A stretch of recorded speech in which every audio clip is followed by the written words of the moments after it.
تو آج ہم بات کریں گے قرآن مجید کی سب سے پہلی سورت یعنی سورۃ الفاتحہ کی۔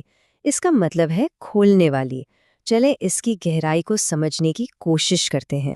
یہ جو 7 مختصر سی آیات ہیں نا، یہ مل کر ایک ایسی دعا بناتی ہیں جو دنیا بھر کے 1 ارب سے زیادہ لوگوں کی زندگی کا، ان کی عبادت کا بالکل مرکزی حصہ ہے۔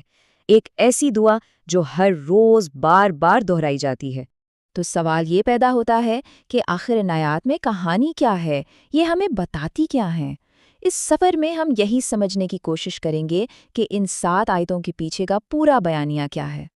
تو اس دعا کی کہانی کا جو پہلا حصہ ہے نا، وہ تعریف اور شکر گزاری کی بنیاد پر ہے۔ ساری بات یہیں سے شروع ہوتی ہے۔ اور یہاں ایک بہت ہی دلچسپ بات ہے۔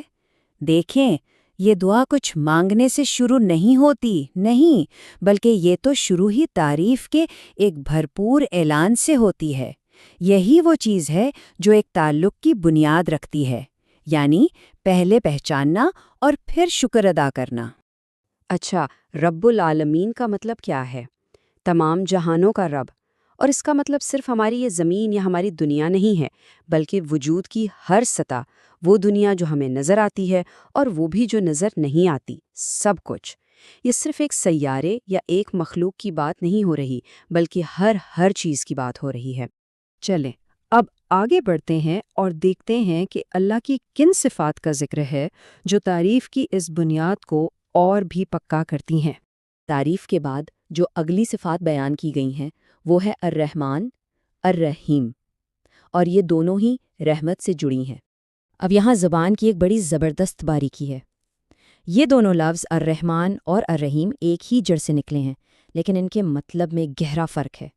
الرحمن کا مطلب ہے ایک بہت وسیع، ایک ایسی رحمت جو سب کے لیے ہے، ہر مخلوق کے لیے، جبکہ الرحیم کا مطلب ہے ایک خاص، ایک زیادہ ذاتی قسم کی شفقت جو مسلسل ملتی رہتی ہے۔ اور تعریف میں جو آخری صفت بیان ہوئی وہ ہے مالک یوم الدین، یعنی جزا کے دن کا مالک۔ یہ ہمیں یاد دلاتا ہے کہ جہاں بے پناہ رحمت ہے وہیں اختیار اور انصاف بھی ہے، یعنی ایک دن حساب کتاب کا بھی ہے۔ اور اب یہاں اس دعا میں ایک بہت ہی اہم موڑ آتا ہے۔ اب بات تعریف سے نکل کر سیدھے بات چیت کی طرف جاتی ہے۔ یہ ہے وہ 5ویں آیت، ایاک نعبد و ایاک نستعین۔ یہ آیت دعا کرنے والے اور اللہ کے بیچ جو تعلق ہے نا، اس کا بالکل مرکز ہے۔ یہ ایک وعدہ ہے، ایک عہد۔ ذرا اس تبدیلی پر غور کریں۔ پہلی 4 آیتوں میں اللہ کے بارے میں بات ہو رہی تھی، یعنی وہ ایسا ہے، وہ ویسا ہے، لیکن 5ویں آیت سے بات چیت براہ راست اللہ سے ہونے لگتی ہے، یعنی تو اور ہم۔ یہ تبدیلی بہت اہم ہے۔ یہ تعریف سے دعا کی طرف ایک پل کی طرح ہے۔ پہلے ہم اس کی عظمت کا اقرار کرتے ہیں اور پھر اسی بنیاد پر سیدھا اسی سے بات کرتے ہیں۔ اب ہم آتے ہیں اس دعا کے تیسرے اور آخری حصے کی طرف، جہاں دعا اپنے مقصد پر پہنچتی ہے، یعنی اصل درخواست۔ تو اتنی تعریف اور اس عہد کے بعد آخر مانگا کیا جا رہا ہے؟ اہدنا الصراط المستقیم، ہمیں سیدھا راستہ دکھا۔ اور یہاں بھی غور کرنے والی بات یہ ہے کہ کوئی دنیاوی چیز نہیں مانگی جا رہی، بلکہ ایک سمت، ایک رہنمائی مانگی جا رہی ہے۔ اور بات صرف سیدھا راستہ مانگنے پر ختم نہیں ہوتی، بلکہ فوراً ہی یہ بھی بتا دیا جاتا ہے کہ وہ سیدھا راستہ ہے کون سا۔ تو آخری آیت میں اس سیدھے راستے کو بہت واضح کر دیا گیا ہے۔ کیسے؟ یہ بتا کر کہ یہ راستہ کیسا ہے اور کیسا نہیں۔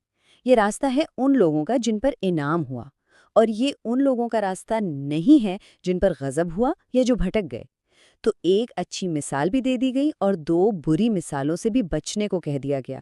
تو آخر میں آئیے ایک نظر ڈالتے ہیں کہ اس دعا کی پوری ساخت، اس کا پورا بہاؤ کیسا ہے۔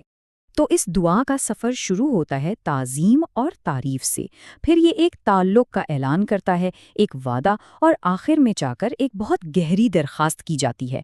مطلب ایک واضح ترتیب ہے، پہلے تعریف، پھر عہد اور پھر درخواست۔